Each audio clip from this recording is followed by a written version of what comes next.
Can you hear me? I can hear you now, Miguel. Yeah. Okay. There we go. Sorry about that, folks. Yeah. Okay. So awesome. Thank you everyone for joining us. So I'm just going to jump right into it, just to show you how easy Blue Butler is. And today, we're focusing on the real call record screen that pops open for you and the workflows that come with it.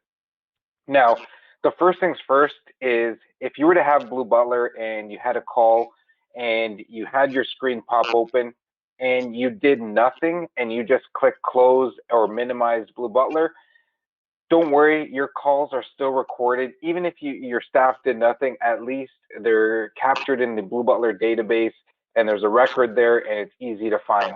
So that's the first thing, is that if you do nothing, you can at least have a record of those calls.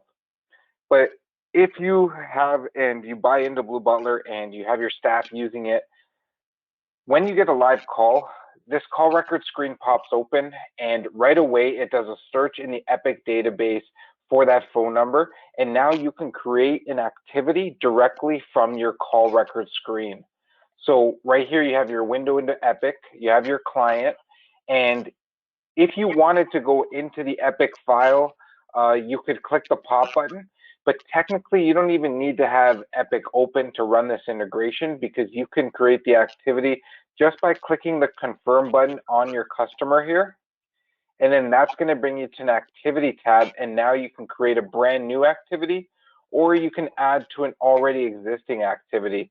So in here, you would have a list of your 10 most recent ones that you can add to. Or if it's a brand new one, you just leave it as new. And now you can select your activity code. For here, we have it defaulted to call. You have your follow-up date.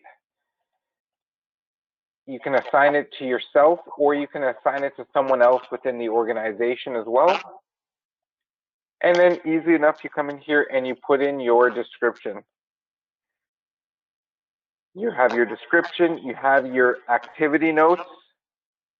And as you're writing your activity notes, down here at the bottom, we have something called tags. And tags are a quick way to identify what was talked about on that call. And so if it was a billing call, you could tag it billing.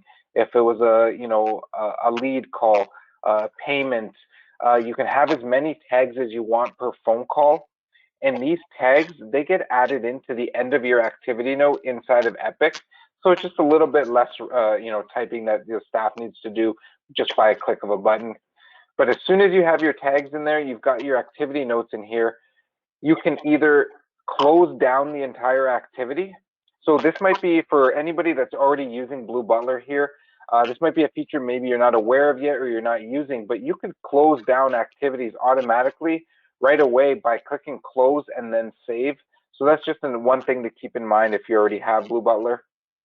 But if you need to keep the activity open, just leave that unselected, click the save button, and then you're done. That's it. You don't need to double up on work, on referencing anything else. Once you click that save button, it automatically brings the customer number to Blue Butler.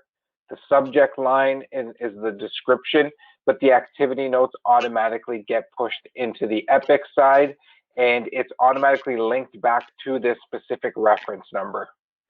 And then that's how easy it is to make sure that you document any kind of information that's over the phone. You quickly get it into Epic, and it's automatically linked back to the recording. But if you're a manager that's on this phone call here right now, you can see, you'll be able to know that what type of phone call is this for just by looking at the tags. So you don't have to go in there and listen to the entire call. You can just easily tell, hey, this is a billing call, or this is a lead or payment. But that's how easy it is just to create an activity. Nick, was there anything you wanted to add at all to that portion? Yeah, I would just say that none of this is duplicate data entry. It's all done through Blue Butler, through this. And think of this, folks, sort of as your window into Epic. You can always do it through Epic the way you do it today, but this is just giving you that real-time ease, basically, when you're on a workflow, opening up that window into Epic, and you don't have to go back and duplicate any data. It's all done in this one easy shot here for you. Back to you, Miguel. Perfect, thank you. So that's just one of our workflows, just to easily enough document something that's over the phone, get it into Epic. Now, one of the other workflows that you could use Blue Butler for is if you were searching for your customer here and it popped up, you'll notice that there's an accounts receivable. So if you happen to see accounts receivable here and they had to make a payment, we could create what we call scripting here on the right-hand side to help you with certain workflows. So for a payment workflow, you would see the accounts receivable here. You could come here to payments, and under payments, we could put links to all of your payment portals. So we can make buttons down here at the bottom, or we can make a drop-down list. And then once you click one of those there, it would tag a credit card number so that you know that you collected a credit card number for that one, and then it would take you to your payment portal that you already have existing. So saving your staff from having to click or search for different portals.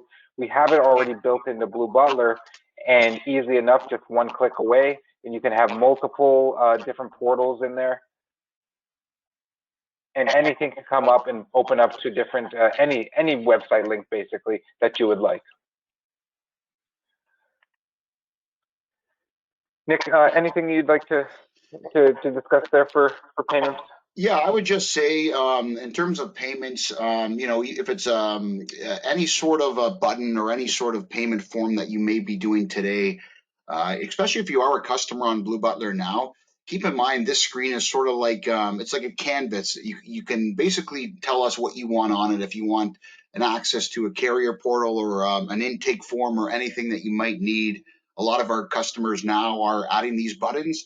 Like, you're probably familiar with the scripting and checklist that are already pre-built into Blue Butler. But if you want any sort of just conveniently accessed buttons that would appear and associated not just with payments but any workflow here, Miguel's going to show you some more workflows. But do ask your Blue Butler project manager, folks, if you do want any of these buttons or any of these additions to your real-time screen pop. So please don't hesitate to ask whoever your project manager is, or again, contact me or Miguel directly. We're happy to put this in your system if it's something you want to look at.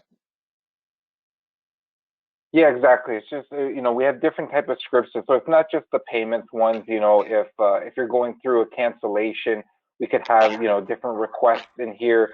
So kind of that one-stop shop of all your information that we can build it into Blue Butler.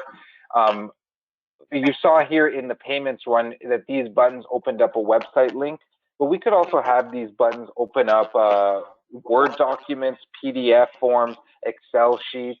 So things that you already use right now, we don't want to change your entire workflow. We just want to enhance it while they're on the phone call. Make it easy for them just to find something here, one click away, one button just to pop it open, and then be able to concentrate on the customer. We could even do definitions in here. I had another day, somebody asked me to create a phone directory list because they're constantly giving their customers phone numbers to call out to. Well, you can just put a whole list of numbers here, so it's just one click away. They can dial and then let their customer know the number right away, or an email that they need to contact. So things like that could help with productivity and shave off time, when they're on the phone call, because you know that those can add up when they're doing hundreds of calls over the months. Nick, anything else that you might want to decide here? We actually here, this is an example of one of our contact directories in here as well too, just so you can have a whole list of phone numbers, different partners that you can just click to their website. Yeah, the only other thing I would add to Miguel, and customers that are using Blue Butler today that are on this call can attest. If you'd like to sort of make it a little more aesthetically appealing, we can color code some of the scripting for you. There was a few examples I think Miguel showed earlier, but our demo screen is pretty plain here at. But yeah, is anything important, think folks, or any important disclosures or upsell reminders or even the CMS disclaimer that you're now, I think in certain laws, you need to record the call within a minute and disclose that it's being recorded. So we have a lot of people now that have automated this script. So we're not going to spend too much time focusing on the scripts, but keep in mind any script that you need that's customizable. It's not forced. Nothing that we're showing you today is forced, or we're not telling you need to change your workflows. Just trying to give you an example of what is available in Blue Butler. And if it could benefit you, certainly we'd be more than happy to take a look how it could enhance your workflows over the phone. But yeah, I think Miguel, that's probably pretty good on the scripts. We do have so many checklists that folks are using now within blueButler. So perhaps we can show a few examples of those. Yep. So the checklist here is where you can toggle back and forth, and you can think of scripts as more talking points, guidelines, buttons to outside portals. The checklist is more intake information. So when you're on in blueButler here, creating an activity, you could also come in here and you could start to fill out an intake sheet of a checklist. And once you're done filling this out, you would just come in here and click the copy button here in the top right corner, and it would push that entire checklist into your activity note. So just to show you a little bit better here, I'll pull out a notepad, because you can also paste that entire note that you filled out. You can paste that outside to a Word document, or if somebody else needed to review, into an email. But basically, you'd have all the same questions you asked, that you intake, and then all the answers that you inputted in there. And again, these ones are the ones that as well, they can be color coded. So different sections could be highlighted blue, or it could be highlighted in red for importance, to make sure, you could have verbiage here that they read off to the client too, not just intaking information as well. But again, these could all be broken down to different groups as well. You could have personal lines, commercial lines within there as well. But it's almost an endless amount of checklists that we could create for you. And they don't have to be brand new. They could be already intake sheets that you're already using, that we could just transform into a checklist in blueButler for you. Yeah, I would also say just on the checklist, folks, especially now that blueButler is so popular and we are now Applied's most widely used integration app, we got an awesome repository, quite lengthy, of our existing customers that are more than willing to share their checklist with fellow folks within the Applied community, though. So if you are a blueButler customer and you want to take a closer look at checklists, please do, reach out again to your project manager.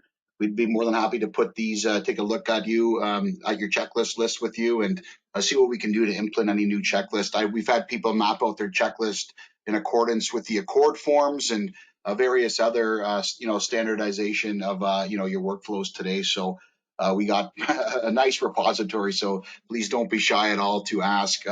Miguel, there was one more workflow that I know a few of our customers have recently adopted, and that's the follow-up tag. And I know that's important sort of for wrapping up your workflows at the end of the day. And keep in mind, folks, if you're not a blueButler user, this is just one minor component of the platform we're showing today. There is quite a bit more built into it, but I think this is a pretty important feature, not just to share with our customers, but to folks looking into blueButler as well. So if you just want to maybe touch, Miguel, on the follow-up feature and the tagging there. Yeah, so this is a one that is not particularly connected to the integration, but it's more of your staff. If they're on phone calls and they need to follow up with a customer, there's a follow-up tag. You tag it follow up. That way, you can come in to your blueButler lists, and you could do like an all date search for that specific follow-up tag. For instance, you would do this the next morning that you come in, and you do it for yesterday's calls, and then you do a search, and that's going to bring up all those calls with the follow-up tag, because you know that you need to follow up with those specific customers. You could listen to the recording if you wanted to, and then once you're done following up with that client, you would double click into the recording, and you could remove that follow-up tag. That way, you know that you don't need to follow up with this one, and it's going to fall off of your list here, because now you've removed that follow-up tag. So then it's just a great way to make sure, because you can always review your notes that you talked to them the day before. You can listen to the recording, and then you can make sure that you followed up with them. So it's just another great little feature that if you already have blueButler and you're not using it, think about that you could start using those tags for that format. Yeah, one more thing I did want to show, Miguel. Now we talked a lot about folks how you utilize this screen pop in real time, but let's just say, for example, you are using your mobile device and you have an app. blueButler's still capturing every device. That's another great component to blueButler, is regardless of which device you're using, we're still capturing all your calls. And if you just want to, Miguel, highlight the linked column there. Basically, folks, what this is telling you is did we actually document this call into Epic? Obviously, non-insurance related calls you don't want documented into Epic anyways, but you want to make sure if you're a manager or if you're the individual that you've done the proper follow-up and you've actually documented this call into Epic. So if you ever see there's a checkbox without a check mark in, that might have been a mobile call, for example, that you took and you weren't at your desktop to do these workflows. So what you could do is you could just click the call record. Maybe you come back at the end of the day, or like Miguel said, the next morning. Anytime you see a checkbox that isn't checked, you can click the record, come back into Epic, go through the workflow again, and just hit the save button. And that's how easy that is to get back into Epic. So even if you're not at your desk utilizing blueButler's screen pop here, you can always come back after the fact, tag the call, do whatever you need to the call, and save it into Epic. And that's a tip that I often share with blueButler customers is, at the end of the day or the next morning, spend about 5 or 10 minutes just making sure, did I tag the call properly? Do I have any follow-up tags? And most importantly, did I document that call into Epic? So that's kind of a best practice that we like to share with everybody. And with that, no calls or nothing important really is going to fall through the cracks. So while in today's session, folks, again, we don't have all the time to review the call manager, sharing calls, our call reporting system, and all that. Hopefully, everybody gets a pretty good perspective of how you can, utilize blueButler in real time, whether it be creating activities, tagging calls, and completing your workflows. Miguel, the one and only last thing I think we still have a little bit of time for is maybe just show a quick audio signature script. I know folks from Canada are probably quite familiar with using the blueButler audio signature script. But if anybody isn't familiar with audio signature, we'll take the last few moments of this presentation to quickly show you an audio signature script. But what you're looking at here, this is a more lengthy audio signature script, but they can be as simplistic as basically you asking the customer, do they understand the change that's being made, and do they authorize you as the broker or the agent to go ahead and make that change? And simply by them verbally stating that, yes, they understand that, you have their clear identity on the call, you can click the audio signature tag, you have that secure recording that's automatically in blueButler, and you know that's going to be safely stored in Epic once you save that as well. So think of the audio signature as a very simple replacement of the written signature or the e-signature. Just wanted to quickly highlight that. And as Miguel's showing here, folks, pretty much on any workflow that might require acknowledgments, your consents, things like that. blueButler has the scripted audio signature language for you if you're new to it. But I think that's about all we wanted to show today, folks. And a quick shout out if anybody is thinking about attending the chapter meeting in Connecticut this week. We are going to be presenting there as well, and we might a little teaser now. We might be unveiling a little bit of AI. So if you're heading to that chapter meeting in Connecticut with the Applied Client Network, Blue Sea will be presenting there as well. But really quickly, folks, I'm going to show Miguel. I'm going to quickly show my slide and my information. We don't have a lot of time for questions, so if you did have any questions, please do submit them to myself. And that's Nick Caselli at bluesea.com. At blueButler, I'm going to show you my email address here. Just give me a second. Right here. So it's Nick Caselli at bluesea802.com if you had any questions. But thanks very much again, folks, for everybody attending today. And we will send everybody a recorded copy of this if you'd like to share it or if you'd like it for review. And please do contact us, though, if you do want a one-on-one demo or if you want to look at any particular feature.